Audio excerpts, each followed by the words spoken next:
Ternyata tindakan ini mengundang banyak inspirasi sekian banyak anak muda, dan akhirnya gerakan ini berkembang menjadi suatu gerakan karitatif. Para suster, para biarawan, biarawati ikut pun terlibat memberikan uluran tangan lewat tindakan karitatif ini.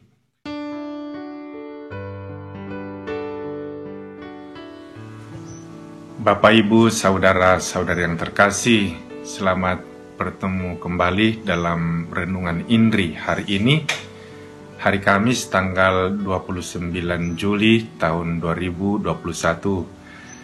Saya akan membacakan teks Injil yang akan menjadi permenungan kita pada hari ini. Injil Matius bab 13 ayat 47 sampai 52. Demikian pula hal kerajaan surga itu seumpama pukat yang dilabuhkan di laut, lalu mengumpulkan berbagai jenis ikan.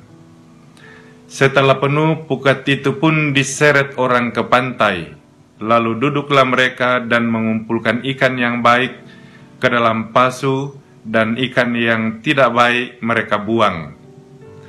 Demikianlah juga pada akhir zaman. Malaikat-malaikat akan datang memisahkan orang jahat dari orang benar, lalu mencampakkan orang jahat ke dalam dapur api. Di sanalah akan terdapat ratapan dan kertakan gigi. Mengertikah kamu semuanya itu? Mereka menjawab, "Ya, kami mengerti." Maka berkatalah Yesus kepada mereka, "Karena itu setiap ahli Taurat yang menerima pelajaran dari hal kerajaan surga itu seumpama tuan rumah yang mengeluarkan harta yang baru dan yang lama dari perbendaharaannya." Demikianlah Injil Tuhan. Terpujilah Kristus.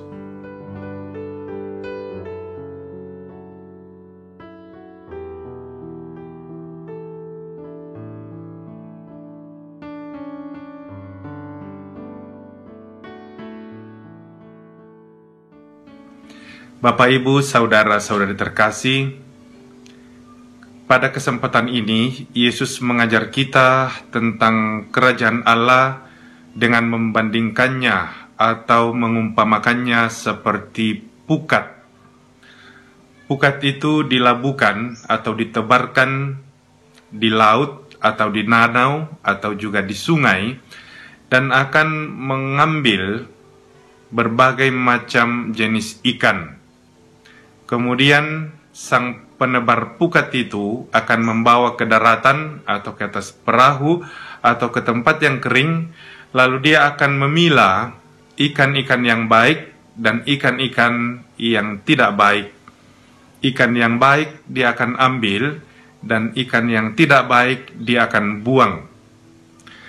Bagian kedua juga ditampilkan tentang tuan rumah yang mengeluarkan perbendaharaan harta yang baik dan yang lama, harta yang baru dan yang lama.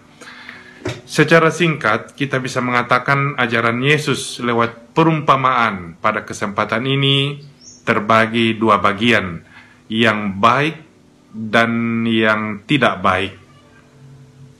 Gambaran ini sebenarnya adalah gambaran tentang akhir zaman nanti, ketika tiba masa penghakiman. Orang-orang yang baik, orang-orang yang jujur, orang-orang yang hidup seturut dengan rencana dan kehendak Tuhan, mereka akan dipanggil oleh Tuhan untuk mendapatkan mahkota kemuliaan kekal. Sementara orang-orang yang tidak baik, yang menyimpang dari jalan Tuhan, yang melakukan apa yang tidak benar dan tidak baik dalam kehidupan ini, mereka akan mendapatkan hukuman yang setimpal.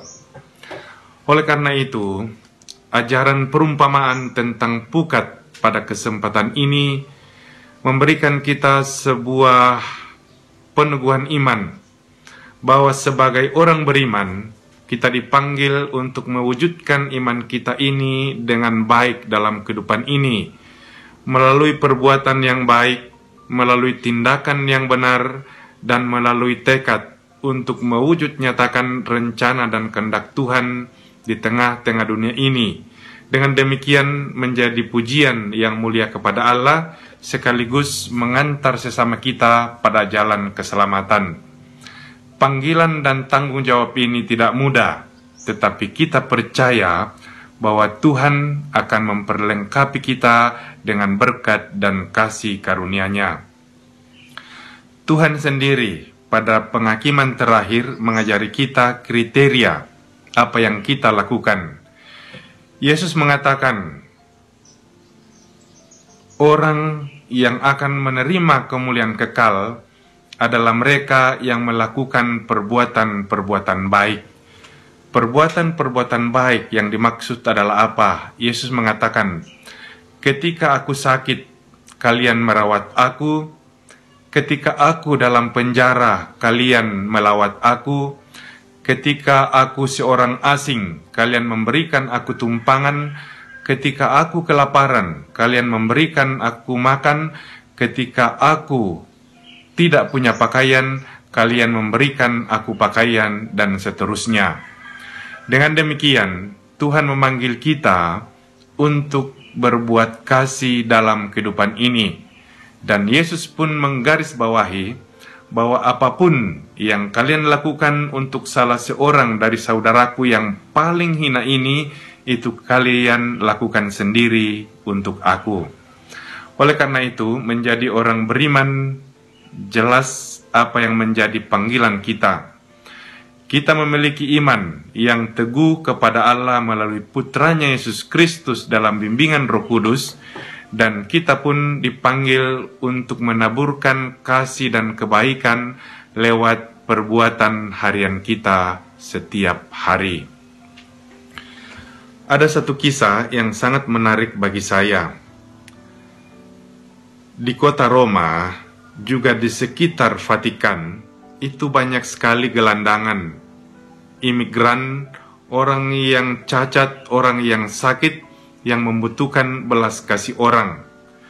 Mereka banyak tinggal di emper-emper toko, di sudut-sudut jalan, misalnya di tempat parkir De Gian Nicolo, itu dekat dari Vatikan, atau di Via Fornaci atau Via Reconciliazione sekitar Vatikan.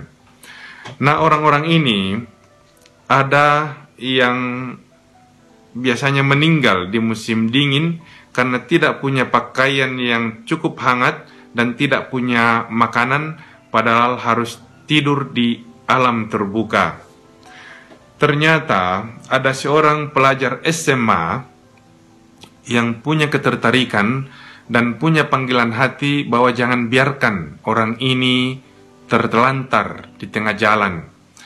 Dia menginisiasi bersama beberapa rekannya mengumpulkan sumbangan berupa roti dan susu hangat serta selimut, dan dia berkeliling dari sudut kota ke sudut kota untuk memberikan sumbangan dan bantuan itu.